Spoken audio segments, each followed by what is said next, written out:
Hello, everyone. So today I have the privilege of interviewing my dear friend and immensely talented author, Paulina Pompliano, Marinova Pompliano. Someone changed her name. For the highly anticipated launch of her first book, Hidden Genius. Paulina is the founder of The Profile, a media organization that studies successful people and companies. Previously, she spent 5 years at Fortune, where she wrote more than 1,300 articles and earned the trust of prominent investors and entrepreneurs. As the author and editor of Term Sheet, Fortune's industry-leading deal-making newsletter, Paulina interviewed Melinda Gates, Steve Case, Chamath Palihapitiya,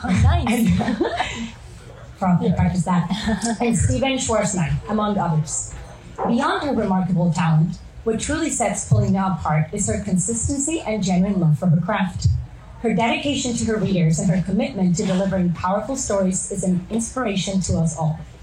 So today we gather here to celebrate the release of her first masterpiece, a book that exposes us to the hidden genius of a wide variety of people and lessons, tools, and techniques we can apply to our lives to boost our creativity, strengthen our relationships, and improve our decision-making. Not only has Paulina enchanted us through her written words, but she has also been a dedicated mother. For those of you that don't know, she managed to write this book with a newborn.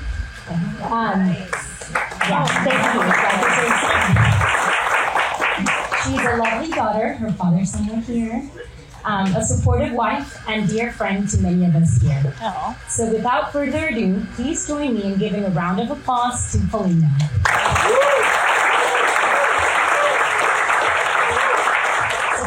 In chapter 1, you talk about how to unleash our creative potential and how ideas come from the most unlikely sources. So you have a very unique way of learning and of generating ideas. So can you walk us through what that looks like?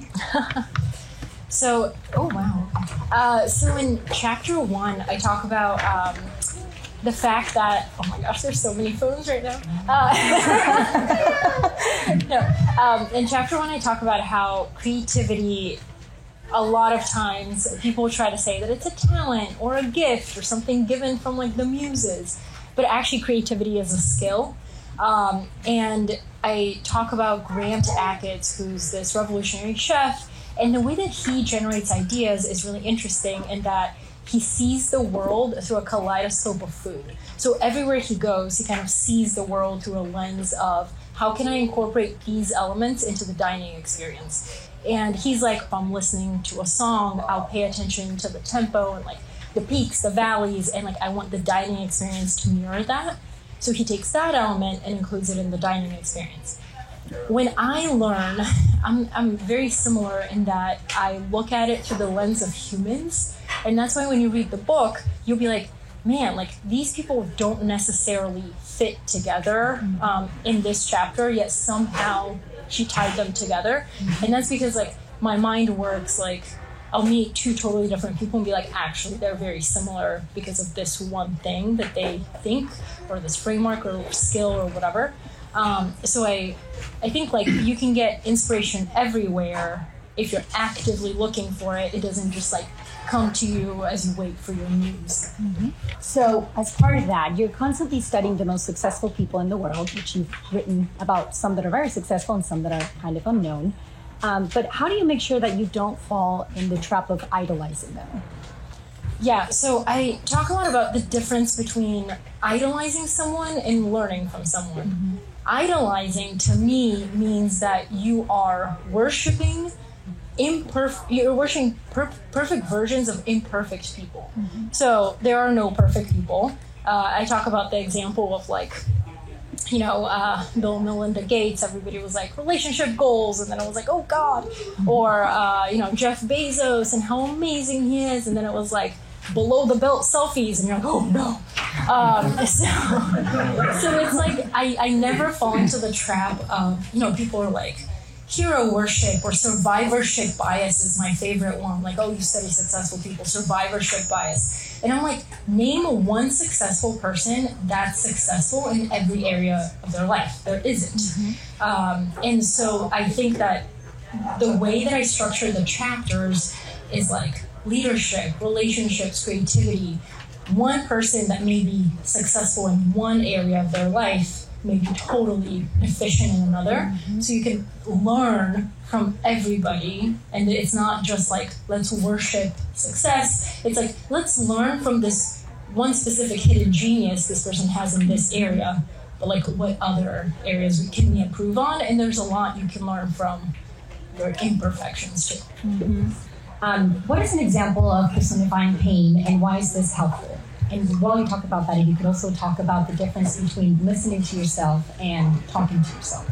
In the mental toughness chapter, I talk about there's David Goggins, who's a former Navy SEAL, ultra athlete, and he talks a lot about like voluntary suffering and putting yourself in really hard situations so that you callous the mind.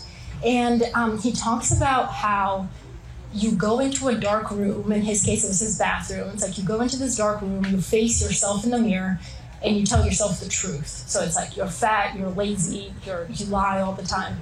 What are you going to do about it?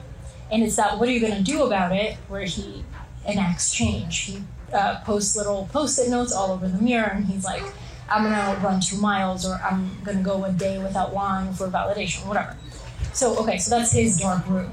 Then there's Courtney Dahlwalter, who runs over 100-mile races. It's crazy.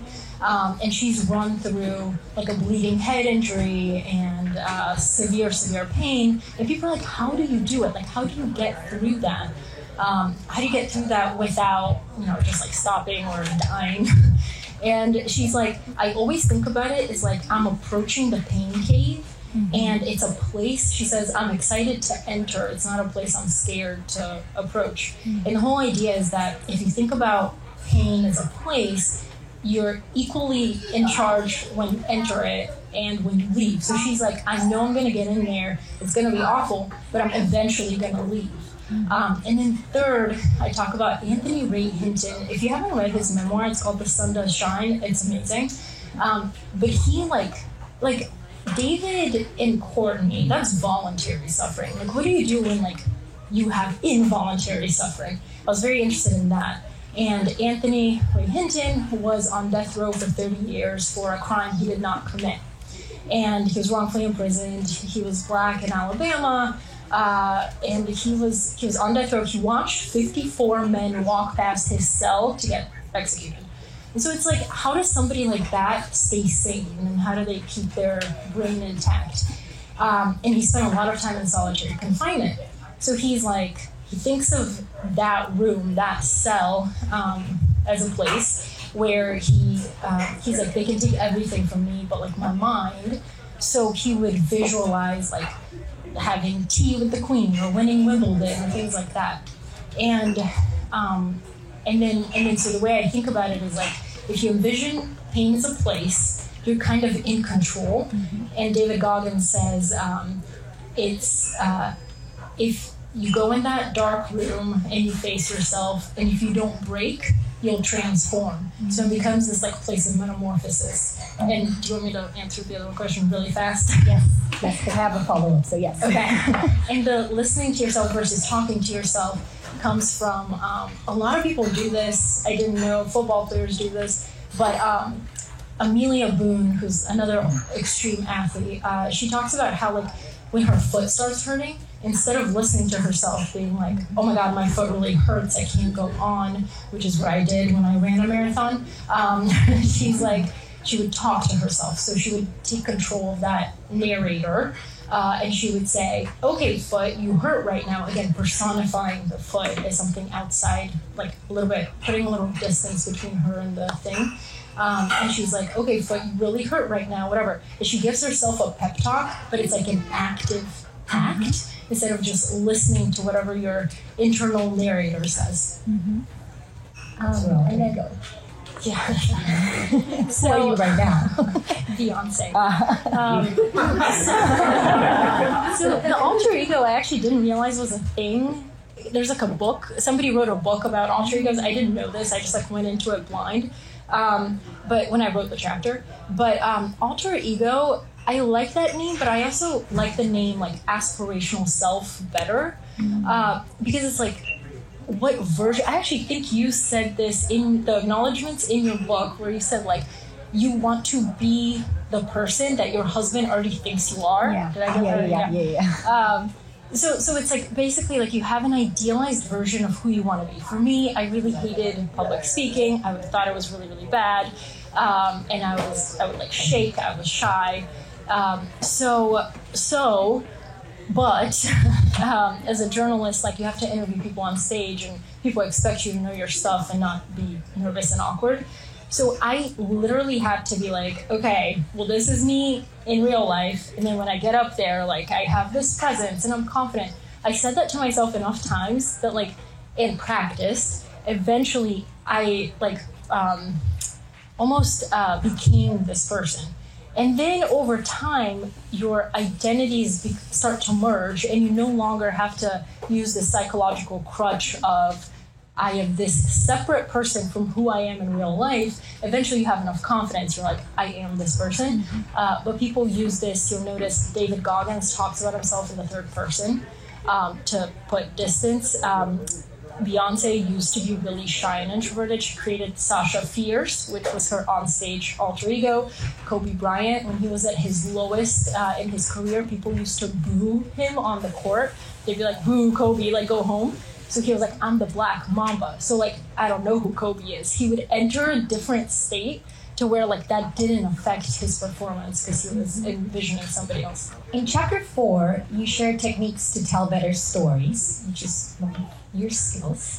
And you mentioned that in order to tell good stories, you need to ask good questions. So you're hands down the person that I know that asks the best questions. And I think it's because you're genuinely curious about the world around you and people and just everything. And this sort of spills into your ideas, and that's why you have such a good taste for ideas. So my question is, how are you able to cultivate this curiosity? We're all born with it, but it gets tempered down by different things. And so how are you able to keep that alive so that your writing is so original and creative? Yeah, Anna and I talk about this a lot because she's seen it with kids. Kids are naturally curious. For me, like, I don't know, I think, so I discovered journalism because I liked asking questions, not because I like journalism. My dad's right here, he can attest to this. When I was little, I'd be like, but why? Can you explain this to me? And like, I wouldn't let him go until he like explained every single thing. A, I like that, but B, like, I find people fascinating, especially people who show up in the world in really like interesting ways. And I think that's why I like people who are more complex characters than just your typically successful, like I graduated college, I did ABC, and here I am. I like the people who have some like grit and some like unexpected things in their life. And Hans Zimmer said this, and he was like, when I talk to a film producer or whatever to figure out the music in the film and how to score it, he's like, I listen to the words, but I listen more to the subtext. And he's like, when you talk to a person, they will minimize certain parts of their life and they'll emphasize certain other ones. And it's like paying attention to the things that they try to like kind of minimize and the things that they try to put forth tells you more than me being like, here's who I am as a person. In chapter 5, you share techniques to become better leaders both at home and at work, such as flipping the pyramid, systematizing our lives, and knowing when to get out of the way.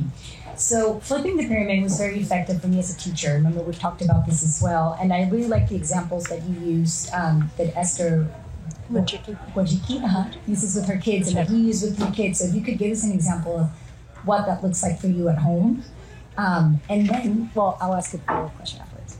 Yeah, so Esther's the mother of 3 daughters, and they were all like super successful.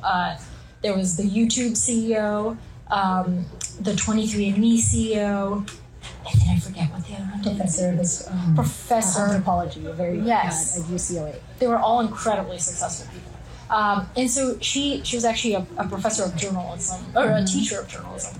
And she talks about how at home, the way that she did things was always like, she never said, these are the rules, follow my rules, you can't do this because I said so. The way she did it was like, okay, you want to watch TV at 10 p.m.? Let's sit together as a family and create a rule together. That way they have skin in the game and they're more likely to follow it and understand where it came from than her telling them why.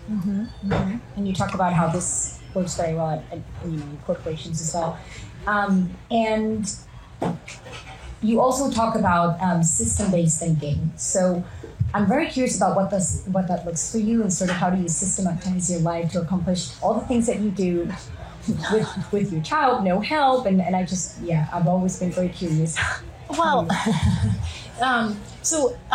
the systems-based thinking is something chess players know very well, where it's like, you know why so most people are like, oh, I made a mistake. I know why I made that mistake. But if you play chess, you're like, I'm not only interested in that one mistake. I'm interested in the process of how I got there. So I never repeat that mistake and hundreds of mistakes like that again.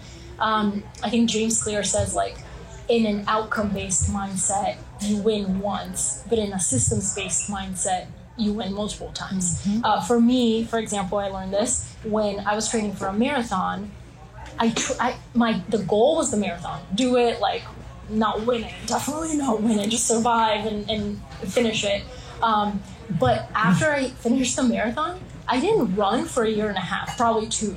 And like, but if I had focused on the system of like, I will become a runner, then I would have focused on like, just run 2 miles every day, like I wouldn't, the outcome wasn't the goal. The goal was identity based, which is become a runner. So for me, like in my life, when I was writing the book, I was never like, write a book. That scares me so much. I can't look at something big and be like, I have to create that. For me, it's like when the baby goes to sleep at 7 p.m. before she wakes up at 9, write, one section of one chapter. You'll notice every chapter is 3 sections. That's because one section is the length of an article, which is what I can write. So I would just write an article every 2 days or whatever. So I was just like, one section is doable. I can write an article, and those little articles then eventually became a book. Oh, very interesting. In chapter 7, you talk about ways that we can clarify our thinking. Can you describe the difference between a soldier and a scout mindset? Okay, so is anybody else here like fascinated by cults? Okay, right? So interesting. Anyway, okay. I'm fascinated by like the mafia and cults, which are kind of similar.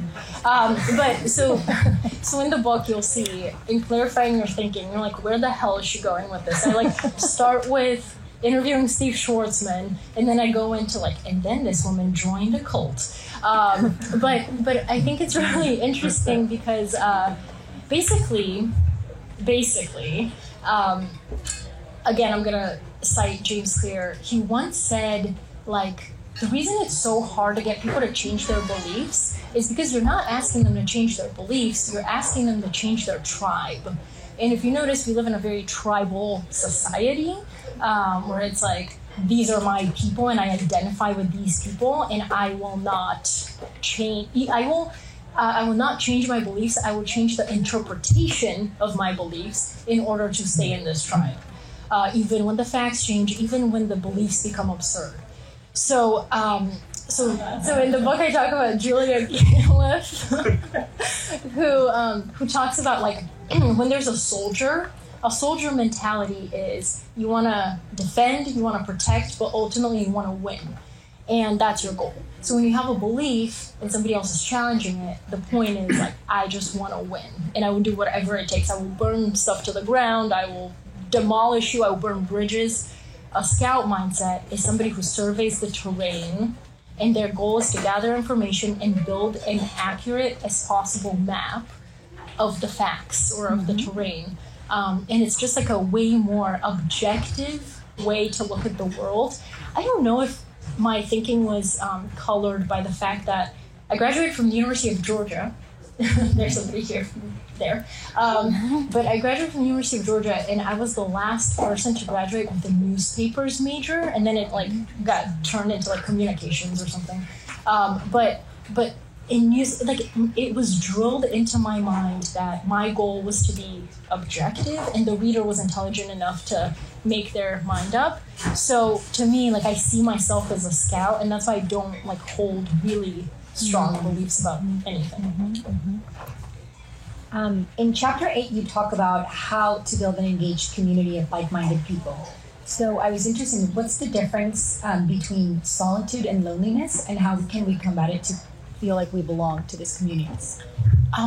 So the solitude and loneliness thing was really interesting. I talked to a reporter about this difference, and she told me that basically solitude is very much misconstrued because there's a lot of people who live solitary lives, but they're very happy and they don't feel lonely, even though they may have 2 friends or 2 family members that they call.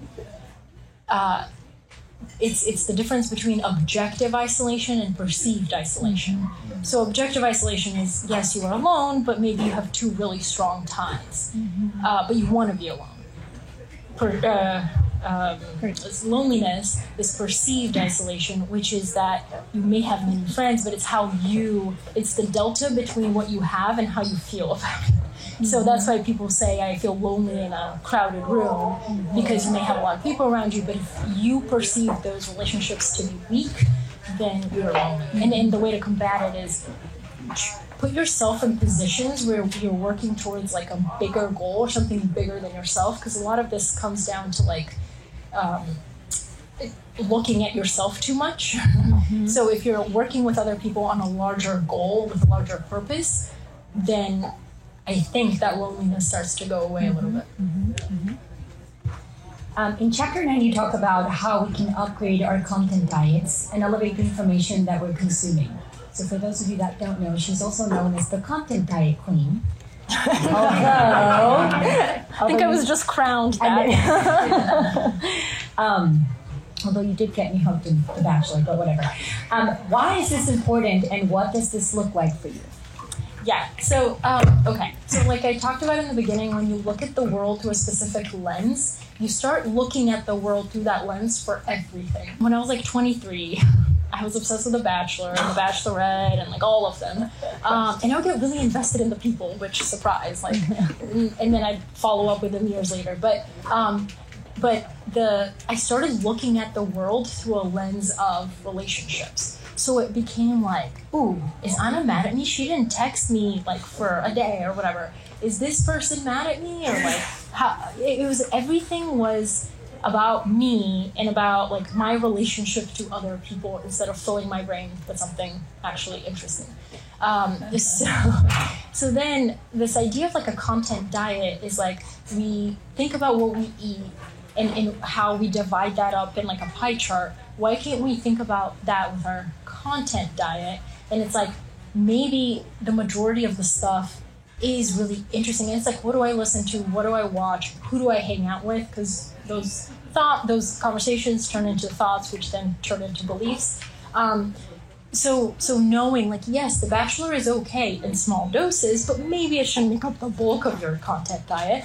And there's this guy, David Brooks, who talks about like, have you noticed that most people are more interesting in their 20s than they are in their 30s, because when you're in college, you're forced to put really difficult ideas in your brain and maybe even debate ideas you disagree with, versus just reading whatever you want, reading the clickbait, not reading the full article. And for me, the profile really helped because it made me accountable every single week. I had to read a long form profile of a person, and I would actually learn and then share my learnings with people. So it helped me just like improve that diet. What's your definition of genius? And half, why is your book on the science fiction and fantasy stuff? Mitchell?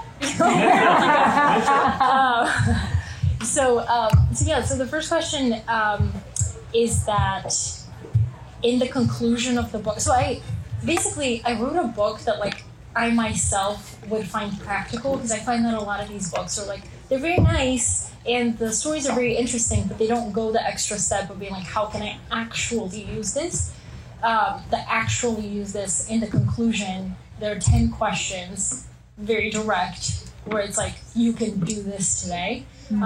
So I hope there's at least like one idea or something that will spark within you to be a better person or to change a habit that you may have overlooked before.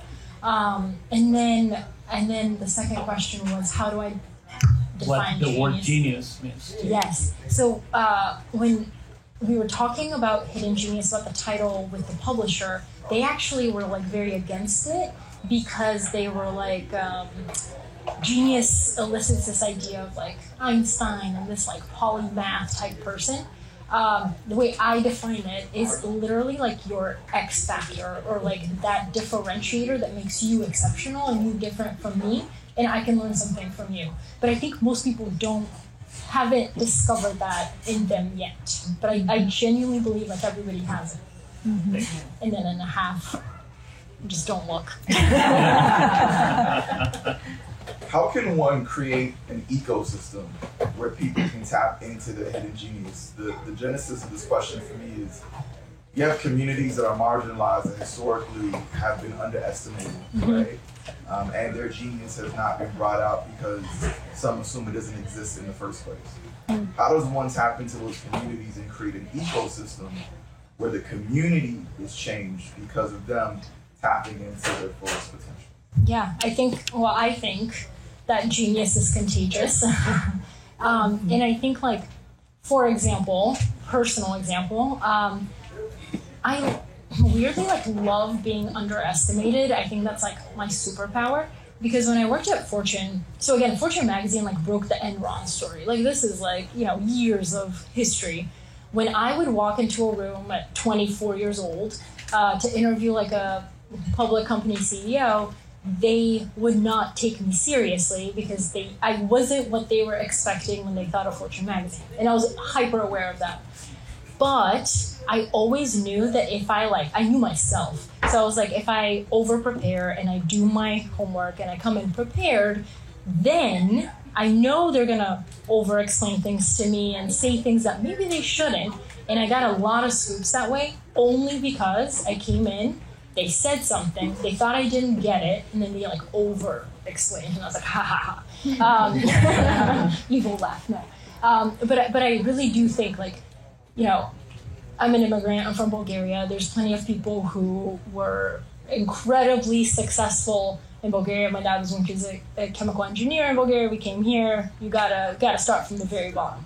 I think, I honestly think it's just like you doing the work of discovering like what makes you exceptional and then showing people there's a path. Tyler Perry, I love what he said about like, he was like, when I would go home after school, I would watch Oprah. I didn't have any like mentors in my community that I could look up to like that, but she was that for me, even though I had never met her. And for me, studying people with the profile, even though I've never met them, is kind of what like gets me into that community a little bit. So it's like, I think Shonda Rhimes says this, like, join communities where the abnormal, or where the abnormal is the new normal. Like, for everybody else, like, that's crazy. But when you join a community where that's the norm, then it just kind of like elevates it, and you're able to get past the taboos and whatever people are saying, like actually talk about ideas. So it's like it's almost creating those communities that don't exist yet. Does that answer your question? A little bit. It's a loaded question, but I think, I guess to that end, right, it's how does one cultivate that way of thinking for a group of people, right? Yeah. Of allowing for the abnormal to be the new normal. I use this quick example, and I promise I'll shut up. I'm from Miami, right? Yeah. I grew up in not the best of areas, but I went to private school, so it was a real interesting dynamic of living in this community, but then going to a school that's completely different from my own. So I'm able to see both ways, if you will. And in my neighborhood, intellectualism wasn't deemed as normal and to be celebrated, right? And so how does one shift and cultivate that where that becomes the new norm? and therefore success can become more realized. For the community chapter, I talk about like how author Chris Brogan says the difference between audience and community is which way the chairs are facing. So a lot of times I think what you're saying is like you're talking to people as an outsider and they're listening, but like there's no going back and forth. I think a community is like a circle of people who like you're talking, but you're equally like expecting people to chime in and debate your ideas. And I think like, I mean, Anna, you're probably a better person to answer this question because you've seen this. But I like as a person who feels like an outsider in every room I'm in, it almost gives you an advantage because you can connect with that out group and the in group. So if you create communities of people who maybe they don't know they're interested in that, but then it starts growing. It's just like grassroots, and then it snowballs. Well, you know, when was the moment? Describe the moment that you decided that the title was going to be Hidden Genes. Did Anthony ask you to ask that? Okay. So, as much as I hate to admit it, my husband came up with Hidden Genius. But I owe you, Howard. I think my original idea was like the pro file, but like nobody got it. So. And then, I liked it. When I heard it, I liked it. And his point was like most things that stick into your brain are usually kind of contradictory.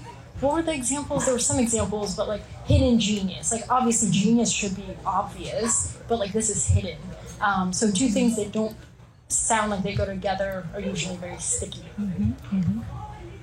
How do you think about what you're going to learn from someone? So you have mentioned some people that I've never heard about and have extracted some mental models that I don't think they even know about themselves.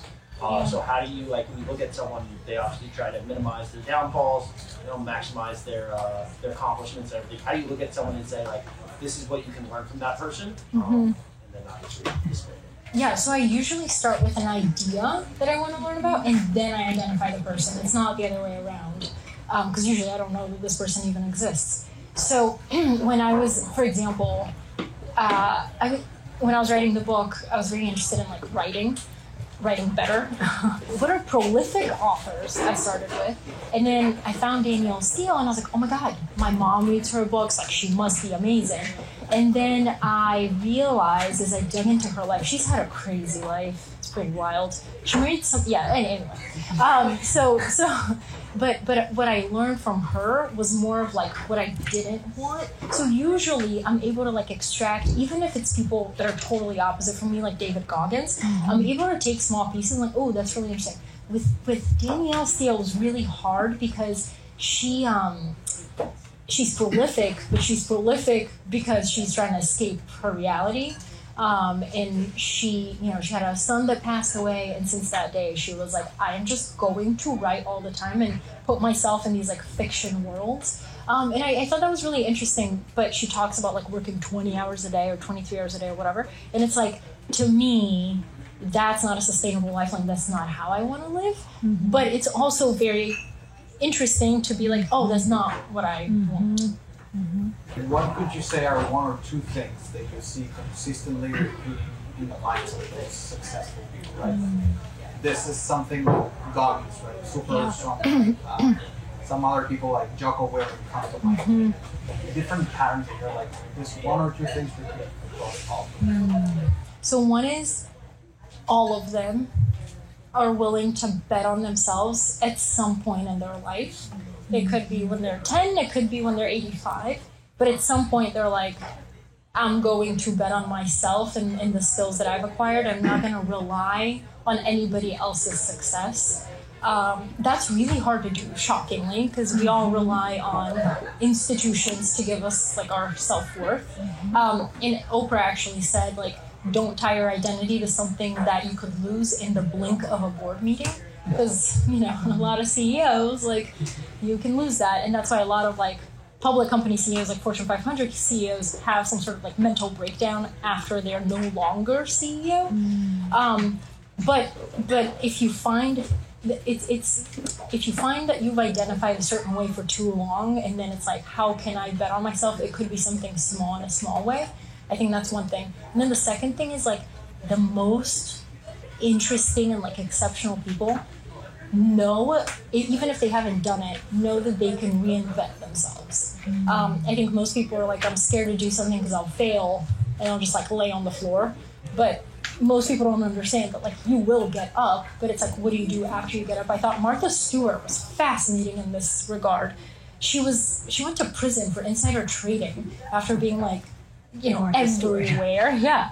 And she went to prison and then she was like, there, I was just thinking, like, what is my next act? And she created something even bigger after she came out.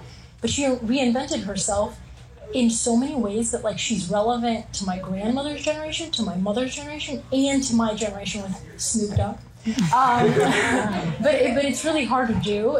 And I think, like, the most relevant, long-lasting people, Taylor Swift is another, they reinvent constantly. Have you come across anyone that wished their genius had remained hidden? Or wanted their genius to be something else? Yes, actually.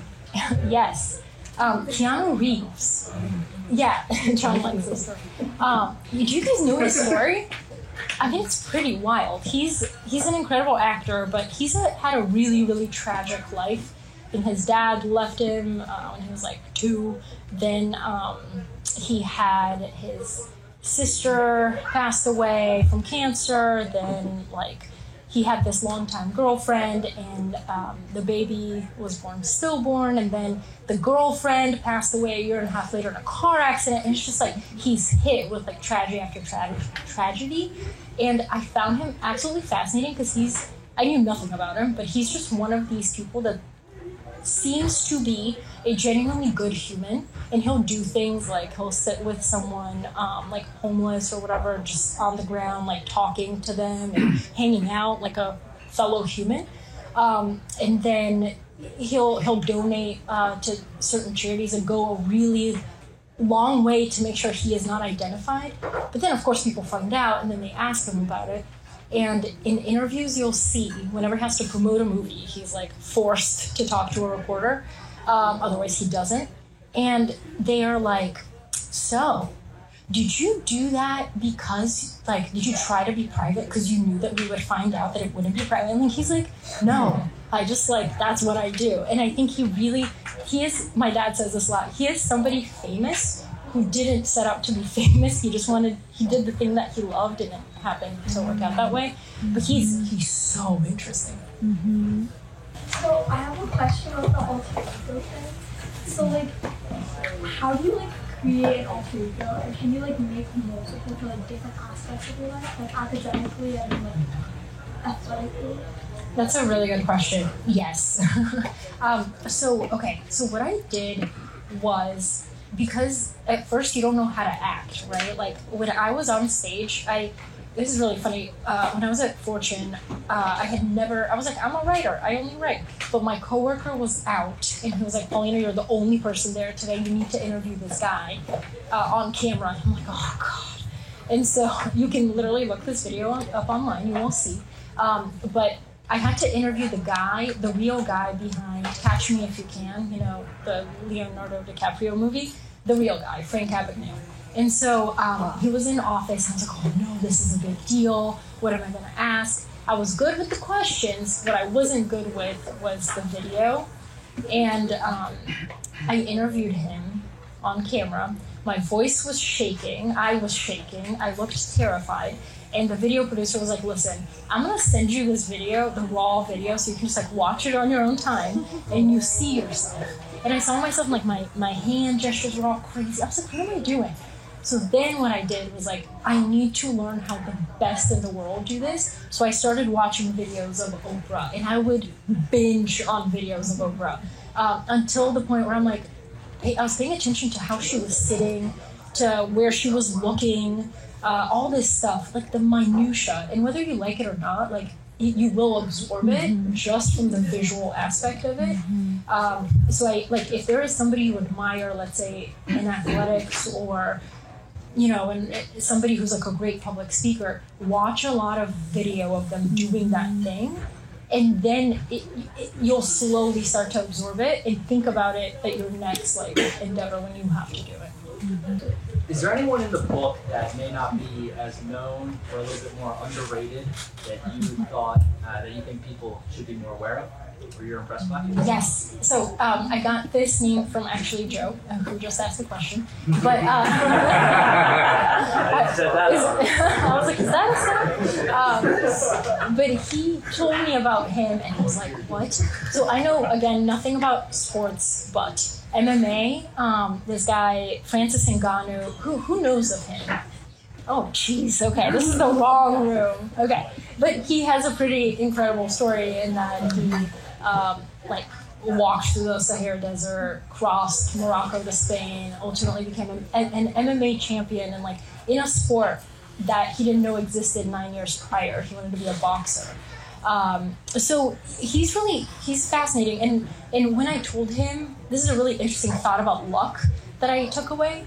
So I interviewed him and I was like, my family came to the US from Bulgaria because we won a green card in the green card lottery. And he was like, oh yeah, I used to apply for that every year too. I never got it. I did this other crazy path to the US. But he was like, I always think if I had won the green card lottery and come to the US, maybe I'd be working as a bodyguard, maybe this path is what led me to be who I am instead of if I had gone this other path. Anyway, that was interesting. Well, thank you. Mitchell.